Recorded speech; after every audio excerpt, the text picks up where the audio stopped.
देश की सबसे बड़ी अदालत ने बुलडोजर कार्रवाई को लेकर अहम फैसला सुनाया है। सुप्रीम कोर्ट ने बुधवार को घर छीनने को मौलिक अधिकार का हनन बताया। सुप्रीम कोर्ट ने कहा कि आरोपी एक व्यक्ति है तो पूरा परिवार दोषी कैसे, और केवल आपराधिक आरोपों दोष सिद्धि के आधार पर संपत्तियां नहीं गिराई जा सकती। इसके साथ ही न्यायालय ने संपत्तियों को ध्वस्त करने से पहले प्रशासन द्वारा पालन किए जाने के लिए दिशा निर्देश जारी किए हैं, जिनमें अवैध संपत्तियों की जानकारी के लिए एक पोर्टल बनाना भी शामिल है। अदालत की तरफ से कहा गया है कि गलत कार्रवाई करने पर अधिकारी पर एक्शन होगा। अदालत से इतर भी बुलडोजर एक्शन हाल के दिनों में चर्चा का विषय बना है। राजनीतिक दलों में इसको लेकर पक्ष और विपक्ष में तर्क दिए जाते रहे हैं। इसी बीच सुप्रीम कोर्ट ने 17 सितंबर को एक आदेश जारी कर देश भर में तोड़फोड़ की कार्रवाई पर अंतरिम रोक लगा दी थी। अब इसी मामले में सर्वोच्च न्यायालय ने फैसला सुना दिया है, जिस पर राजनीतिक प्रतिक्रियाएं आनी शुरू हो गई हैं। ऐसे में आइए जानते हैं कि बुलडोजर एक्शन का मामला क्या है, यह अदालत में कैसे पहुंचा, सुप्रीम कोर्ट ने अंतरिम रोक क्यों लगाई थी, अभी क्या फैसला सुनाया है।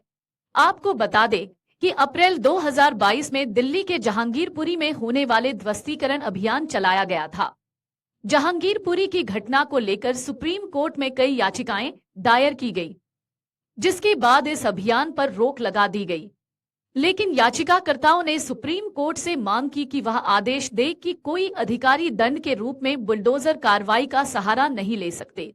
अगस्त में मध्य प्रदेश और राजस्थान में अधिकारियों द्वारा बुलडोजर की कार्रवाई के खिलाफ 2 याचिकाएं न्यायालय में दायर की गई थी।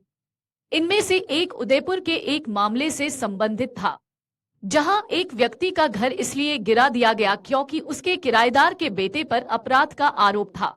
उत्तर प्रदेश में भी ऐसे मामले को लेकर याचिकाकर्ता कोर्ट पहुंचे थे।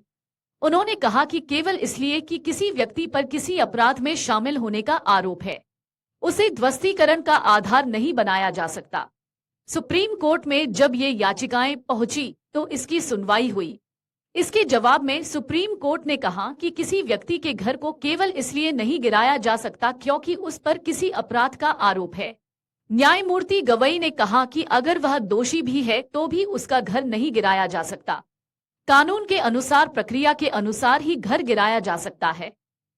इसके बाद 17 सितंबर को न्यायालय ने एक अंतरिम आदेश पारित किया कि देश में उसकी अनुमति के बिना कोई भी तोड़फोड़ नहीं की जाएगी। लेकिन सार्वजनिक सड़कों, फुटपाथों, रेलवे लाइनों या जलाशयों पर अतिक्रमण पर सुप्रीम कोर्ट ने छूट दी।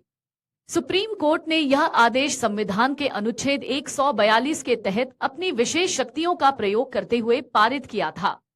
17 सितंबर के आदेश के कुछ समय बाद असम के 47 निवासियों ने सर्वोच्च न्यायालय के आदेश के उल्लंघन का आरोप लगाते हुए एक अवमानना याचिका दायर की।